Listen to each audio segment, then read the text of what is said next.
The forward operating base crackled with tension until Colonel Mitchell's patience reached its breaking point. "Get me another communications specialist, Sergeant Davis," he commanded, frustration clear in his voice.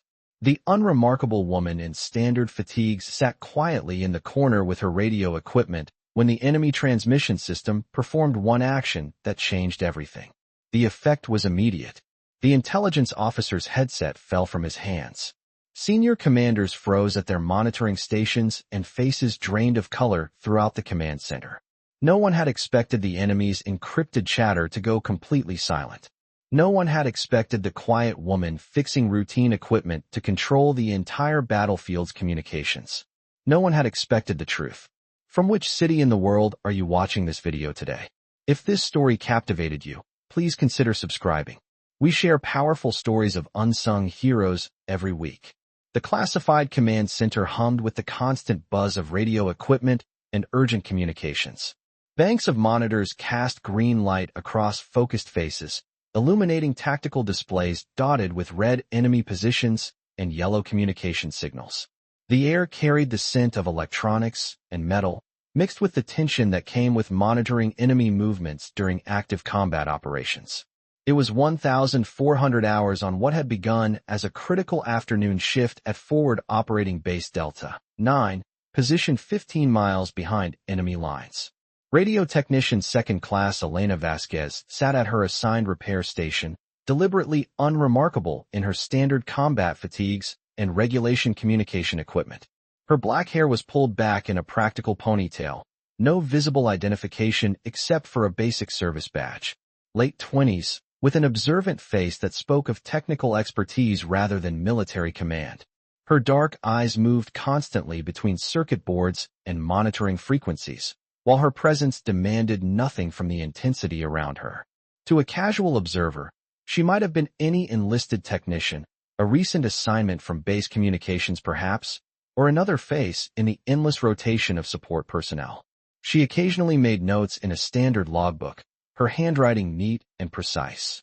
Unlike the intelligence officers and senior staff who filled the center with their tactical briefings and operational credentials, she wore no visible markers of advanced training or specialized clearance. Just a technician, it seemed, with basic access and an assignment to maintain routine radio equipment. The intelligence operation underway involved classified monitoring of enemy communication networks for military reconnaissance. The operation had proceeded through standard phases, signal interception, frequency analysis, and now equipment maintenance before final intelligence assessment.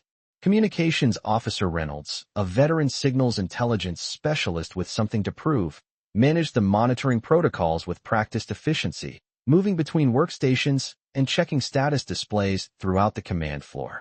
The enemy communications had established transmission patterns that required careful analysis, Reynolds explained to the base commander, his voice carrying across the intelligence bay. The decision to proceed with active monitoring created complications for standard equipment maintenance procedures. Colonel Mitchell sat rigid at the tactical control console, his face a careful mask. A distinguished base commander with 20 years of combat intelligence experience, he looked somehow troubled in his uniform, as if the weight of the classified operation had physically aged him in recent months. Elena watched it all, her expression revealing nothing. Only the occasional glance toward the main communication arrays suggested any emotional response to the ongoing procedures. When the base commander called for a status update, heads turned in mild surprise as Elena raised her hand slightly from her position at the repair station. Technician Vasquez has been conducting final equipment checks, Communications Officer Reynolds announced. She may have additional assessment of system readiness. She moved toward the main intelligence area with a deliberate precision that seemed at odds with her technician role. Something about her bearing, spine straight, steps measured, attention focused, caught the notice of a grizzled master sergeant seated near the main display. He frowned slightly, studying her with newfound interest. Colonel Mitchell, sharp-eyed and methodical, watched her with narrowed attention as she prepared her equipment assessment. The colonel was known for his no-nonsense approach to intelligence security and operational protocols. Today, he wore his authority like a burden, his uniform crisp despite the afternoon hour. "Please state your maintenance findings for the record," instructed Colonel Mitchell. Radio technician second class Elena Vasquez, communications equipment specialist, she replied. Her voice was soft but clear, her professional bearing perfect. Communications officer Reynolds began his questioning, and Elena's responses were factual and precise, but delivered in such a measured, quiet tone that Colonel Mitchell soon grew visibly impatient. Several times, the operation recorder had to ask her to repeat her statements. Technician Vasquez, Colonel Mitchell finally interrupted. The entire command staff needs to hear your equipment assessment clearly. Please speak up. Yes, Colonel, Elena responded, barely raising her volume. Communications Officer Reynolds continued. Technician Vasquez, can you explain your assessment of the radio equipment's operational status? I've been conducting standard maintenance procedures and monitoring system performance according to established communication protocols, she replied, her voice still frustratingly soft. I've identified several factors that affect equipment certification based on current operational parameters. And what were your findings during maintenance procedures? I determined that the communication systems respond normally to standard frequency testing. I also noted significant signal patterns that indicate potential security considerations. Did you document these observations? Yes, I logged all system responses and attempted frequency analysis through available technical specifications. Was this analysis reviewed by command staff? It was not forwarded beyond my immediate maintenance supervisor. The base intelligence officer, Major Sarah Chun, approached for additional questioning with a skeptical demeanor. Tall and imposing with steel-gray hair that lent her an air of authority, she moved with the confidence of someone accustomed to challenging questionable technical assessments.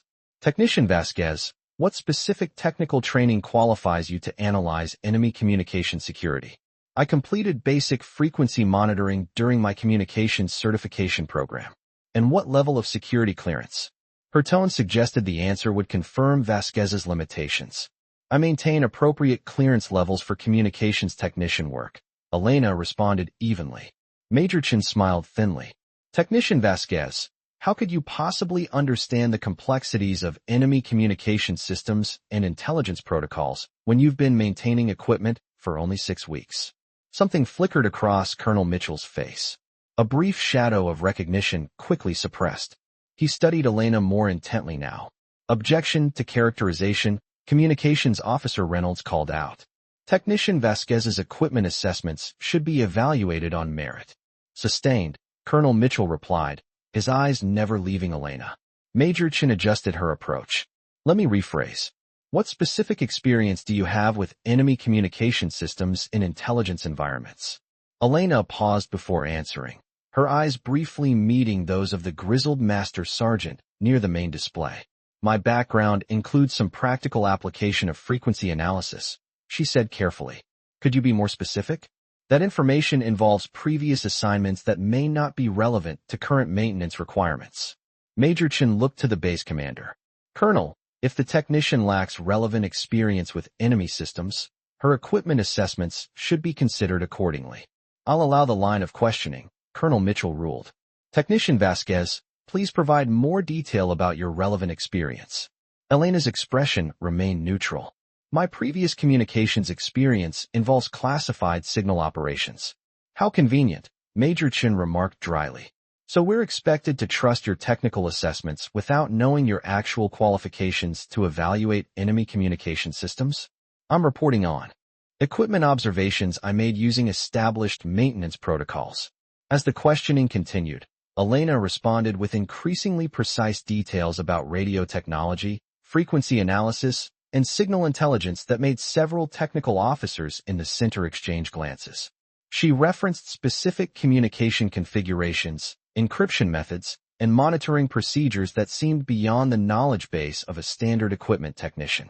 When shown technical frequency diagrams, her eyes lingered on them a moment longer than necessary, her composure wavering almost imperceptibly before returning to professional detachment. Do you recognize these frequency specifications, Technician Vasquez? Major Chin asked. Yes, they represent the communication systems I've been maintaining for equipment certification. And your analysis of these specifications proved to be, what exactly? The equipment observations you made about system security, how does that affect current operational readiness? Elena's voice remained steady. The frequency analysis I conducted indicated communication protocols that weren't reflected in current intelligence evaluations. My observations about equipment standards were documented in my maintenance reports. In the command center, the older master sergeant with graying hair and multiple service ribbons watched Elena with growing intensity, his brow furrowed in concentration as if trying to place a half-remembered voice from intelligence briefings. The afternoon hours passed as Communications Officer Reynolds returned for follow-up questions, asking Elena about specific maintenance requirements for the current operation. Can you explain the standard protocols for certifying enemy communication monitoring equipment of this nature? Reynolds asked. The command staff would have established primary and secondary verification procedures with intelligence oversight, she explained, her voice still frustratingly soft. Standard protocol requires verified testing results and clearance confirmation at predetermined security levels. And if those procedures were insufficient or compromised, the backup verification would proceed using alternative assessment methods after primary maintenance was evaluated, utilizing specialized frequency protocols on confirmed enemy systems. She explained with a level of technical precision that raised eyebrows among the intelligence staff present. Colonel Mitchell leaned forward, his patience visibly wearing thin. Technician Vasquez, I've asked you repeatedly to speak up. This command center cannot properly evaluate equipment assessments it cannot hear clearly.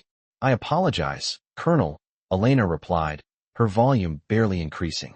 The older master sergeant in the center now sat forward at his monitoring station, his eyes never leaving Elena's face. Recognition seemed to be dawning slowly, his expression shifting from curiosity to something closer to alarm. Major Chen seized on the colonel's frustration. Perhaps Technician Vasquez's reluctance to speak clearly reflects her limited confidence in her own equipment assessments. Communications Officer Reynolds stood immediately. Ma'am, that's inappropriate speculation. Noted, Reynolds, Colonel Mitchell replied sharply. Major Chen, confine your remarks to relevant questions for the technician. Major Chen nodded in acknowledgement. Technician Vasquez, in your assessment as a communications professional, was there anything about the radio equipment that indicated modified monitoring requirements? Elena looked directly at the main frequency display for the first time. The equipment assessment suggested monitoring modifications beyond current protocol estimates. That wasn't my question. Based on what you observed, should monitoring procedures have been modified? Based on the frequency patterns I identified, yes. But my assessment was not included in operational planning. Major Chen's expression hardened. Are you suggesting that equipment information was deliberately ignored by command staff? I'm stating that the frequency analysis I provided differed significantly from the intelligence assessment that was distributed to operations personnel. The command center stirred with murmurs. Colonel Mitchell tapped his pen once against his desk, restoring order. Technician Vasquez, Colonel Mitchell said, his voice tight with growing impatience. You'll need to explain that assertion clearly and audibly for the command staff. What specifically was different about your analysis? Elena paused, her eyes scanning the command center briefly before returning to the colonel.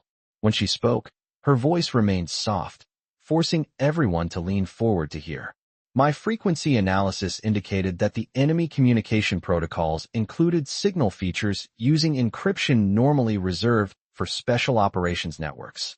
That information was not included in the intelligence briefing provided to operations personnel. Colonel Mitchell's head snapped up, his carefully maintained composure cracking for the first time. The grizzled master sergeant's expression darkened as he studied Elena with new intensity.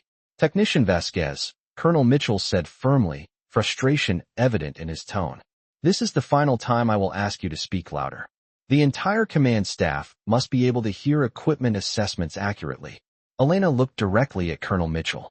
A look of quiet recognition passed between them, though the colonel quickly masked it with professional detachment. The veteran master sergeant in the center was now gripping his monitoring station, his knuckles white. Colonel Mitchell finally interrupted with visible impatience, leaning forward at his tactical console. Technician Vasquez, we don't have all afternoon. Speak clearly or we'll proceed with operational approval without additional equipment input. The command center fell silent. For the first time since beginning her assessment, Elena looked directly at Colonel Mitchell. A look of quiet recognition passed between them, though the colonel quickly masked it. The grizzled master sergeant near the frequency display leaned forward, his hands gripping his monitoring station. Suddenly, Elena reached for her radio equipment with practiced precision. She made a single, deliberate adjustment to a frequency dial that had been sitting unused in the corner. The enemy's constant encrypted chatter, which had been filling the airwaves for hours, went completely silent. Every communication array in the center registered the same impossible result: total communication blackout on all enemy frequencies. The effect was immediate and electric. Colonel Mitchell's pen fell from his fingers, clattering loudly on his desk. Several intelligence staff physically straightened at their workstations as if witnessing something impossible. Major Chen's face drained of color.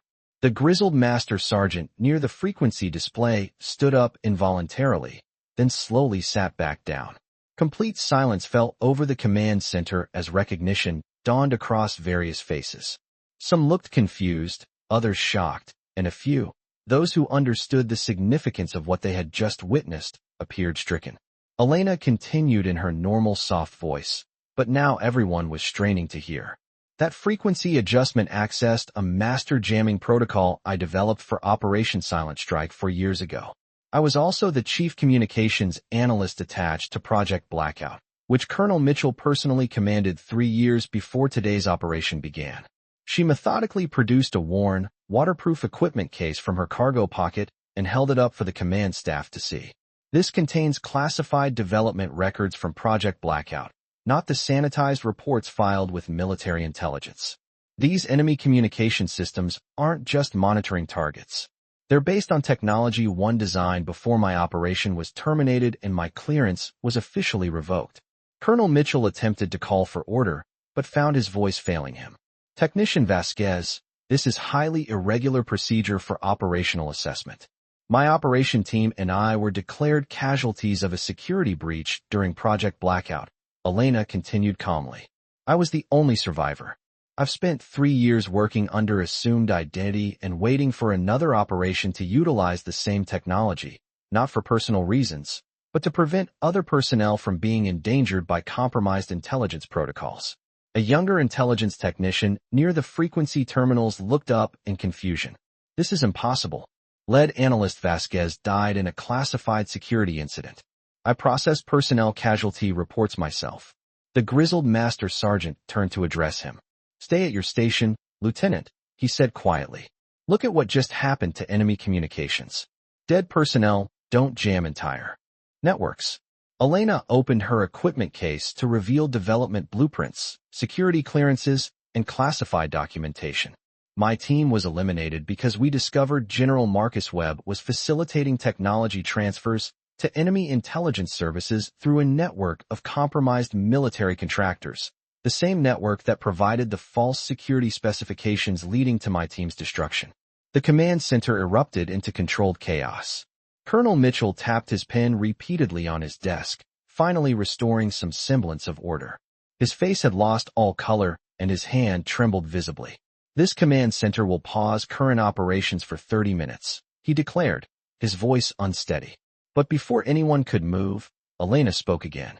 With respect, Colonel, this enemy communication system contains the same security vulnerabilities that destroyed my team.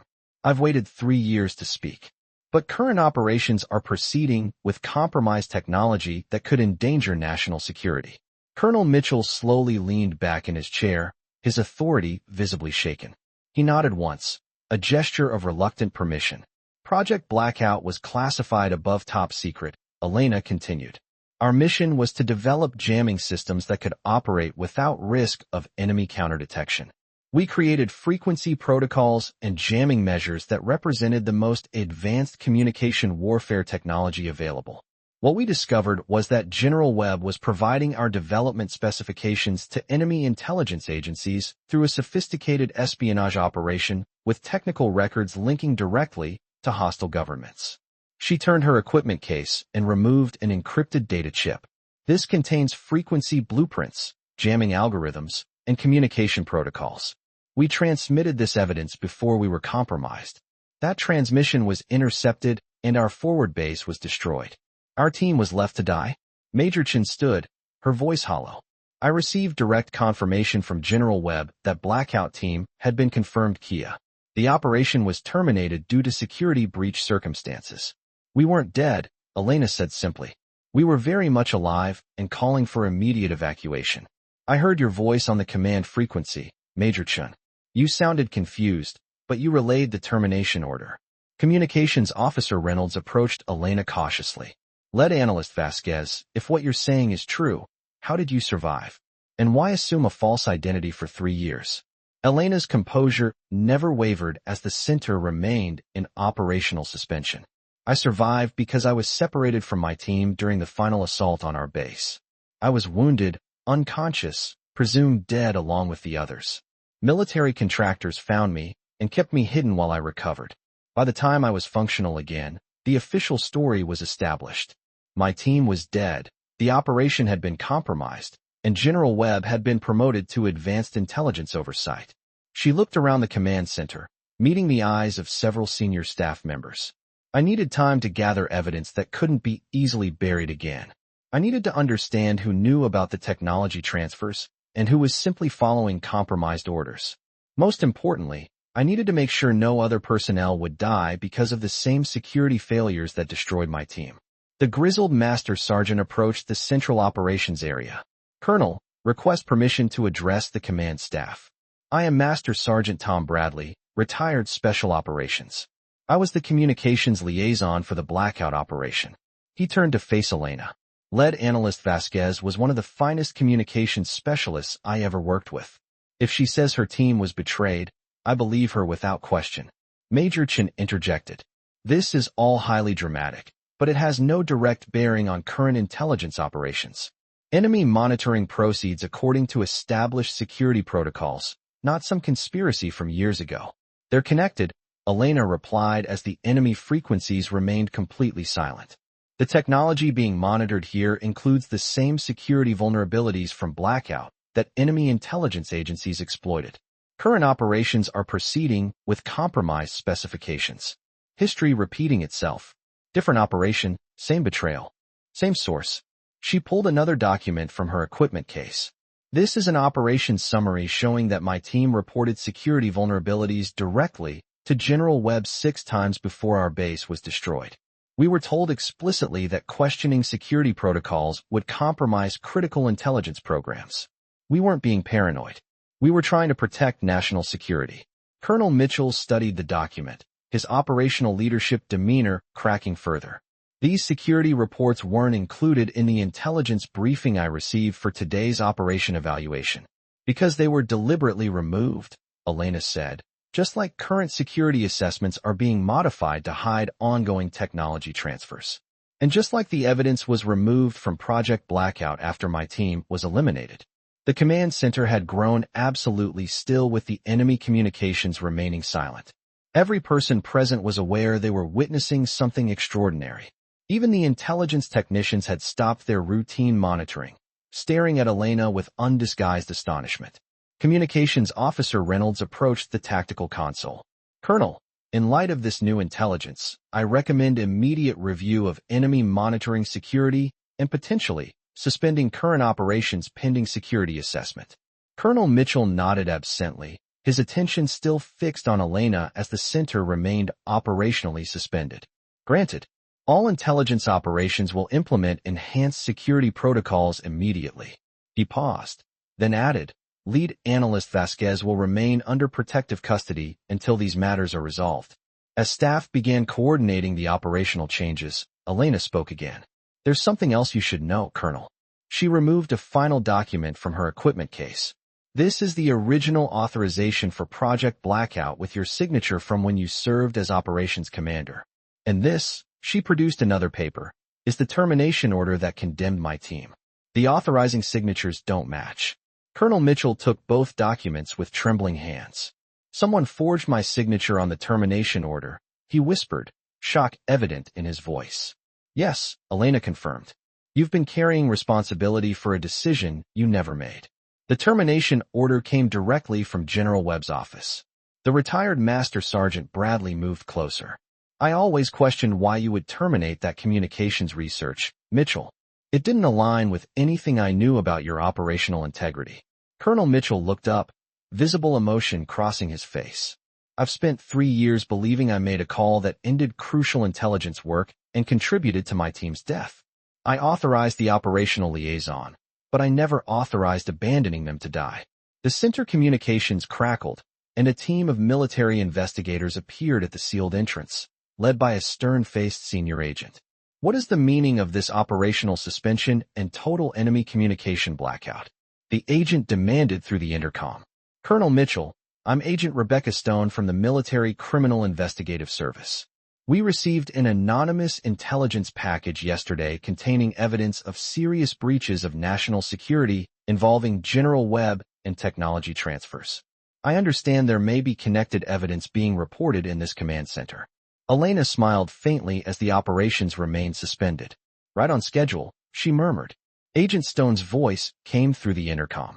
You would be lead analyst Vasquez, formerly of Blackout. I would be. We have extensive questions for you, analyst, starting with how you survived and why you assumed false identity. And I have answers, Agent Stone. 3 years' worth. The agent's voice continued through the center communications. Colonel Mitchell, with your permission, I'd like to take custody of the evidence lead analyst Vasquez has provided and arrange for her protection pending a full investigation. Colonel Mitchell nodded toward the intercom. Granted, but I want to be kept fully informed of any evidence relating to current operations security and potential technology compromise. Of course, Colonel, it appears several ongoing operations have been compromised by the same source. The command center began to clear of non-essential personnel as security protocols allowed, but Major Chun remained at her monitoring station, looking shell-shocked. Elena approached her quietly while the center remained in partial suspension. I don't understand, Chun said, looking up at her. Why would you risk exposure? I'm the one who relayed the termination order that left your team to die. Because you were another victim of the same security compromise, Elena replied simply. You followed what you believed were legitimate orders from a trusted superior. The guilt should rest with those who manipulated you, not those who were deceived. How can you be so certain I wasn't involved? Elena allowed herself the smallest of smiles, glancing at the silent enemy frequencies still displayed on every monitor. Because I've spent 3 years studying every detail of what happened. I know who facilitated the technology transfers and why. I know who altered security reports and who profited from the intelligence sales. Most importantly, I know you requested confirmation twice because you suspected something was wrong with the termination order. Major Chen's eyes widened. How could you possibly know that? Those communications were classified. I had help, Elena admitted. Not everyone in military intelligence was compromised. There are still good people within the system who wanted the truth to come out, and who wanted to prevent other personnel from dying because of security failures. As she prepared to leave with Agent Stone's team, the retired Master Sergeant Bradley approached as security protocols began to normalize. Lead analyst, he said formally, then dropped his voice. Elena, we held a memorial service for the Blackout team. I spoke about your dedication to protecting national security. I know, she replied quietly. I read the transcript online. Thank you for honoring their sacrifice. What happens to this intelligence operation now? Elena looked at the frequency displays showing current enemy communications still completely silent. Now it proceeds with honest security assessment and proper vulnerability testing. National security can be protected because someone finally told the truth about technology transfers. The command center remained suspended in a moment of shocked revelation as enemy frequencies gradually returned to normal operations. Colonel Mitchell slowly stood from his tactical console and removed his command credentials, setting them on his desk before stepping down to stand on the same level as Elena. This command center recognizes lead analyst Elena Vasquez, presumed killed in action, recipient of the Intelligence Star for Valor, he announced formally, his voice carrying a weight of regret and respect. The retired Master Sergeant Bradley approached Elena and rendered a respectful acknowledgement. Others throughout the command center followed suit, a ripple of silent recognition spreading through the room.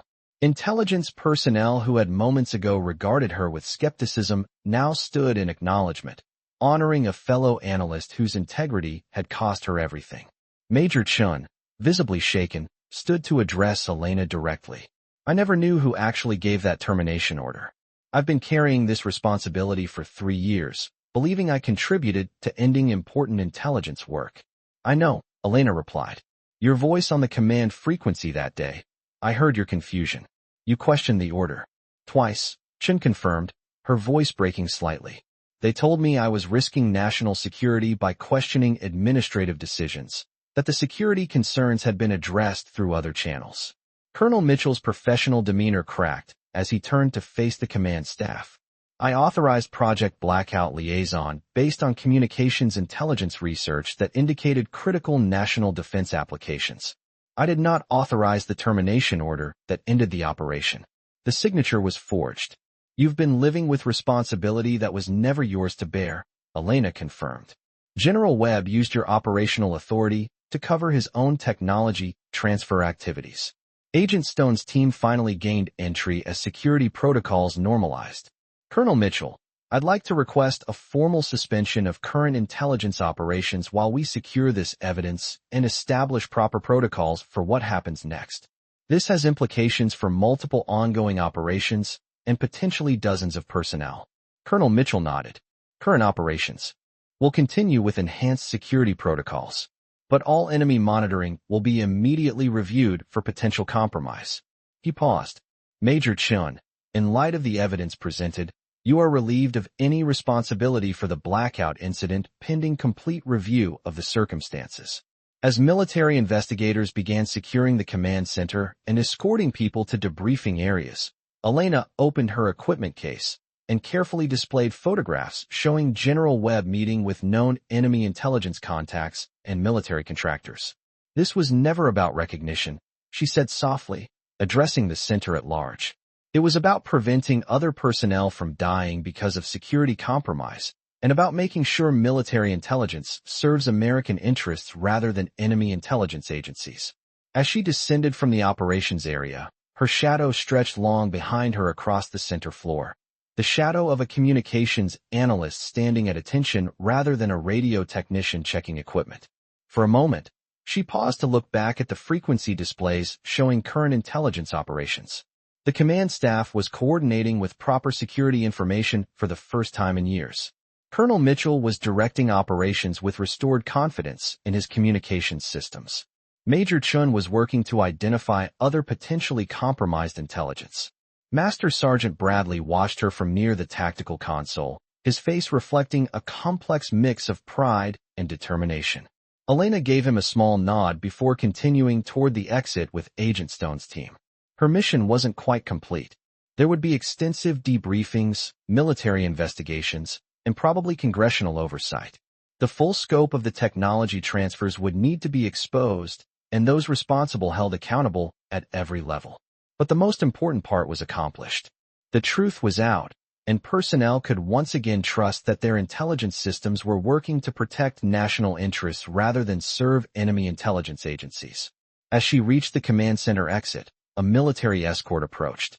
Lead analyst Vasquez, Agent Stone has arranged secure transportation for your continued protection. If you'll come this way. She followed the escort toward the exit, conscious of the eyes following her progress. Command staff, technical personnel, intelligence officers. For 3 years, she had lived invisibly, unremarkable and unnoticed, gathering evidence while pretending to be a routine technician. Now she walked openly, her clearance restored, her purpose fulfilled. The older veteran caught up with her just before she reached the exit corridor. Lead analyst, he said quietly. What you did, surviving, maintaining your cover, gathering evidence, coming forward at the right moment. It was extraordinary. I had a duty to my team and to the personnel who came after us, she replied simply. It was more than duty, he insisted. It was courage of the highest order, and intelligence work of a quality that protected national interests. Elena allowed herself a small smile. You taught us well, Master Sergeant Bradley. I taught you procedures and protocols, he corrected. What you demonstrated today, that came from within. He watched her leave with the investigative team, then turned to Colonel Mitchell, who had joined them. Some heroes never get the recognition they deserve, he said quietly. They just carry the weight of protecting others. Colonel Mitchell nodded, watching Elena's figure disappear down the corridor. And some truths are worth waiting years to hear. The afternoon light continued to strengthen as Elena's escort vehicle pulled away from forward operating base Delta 9.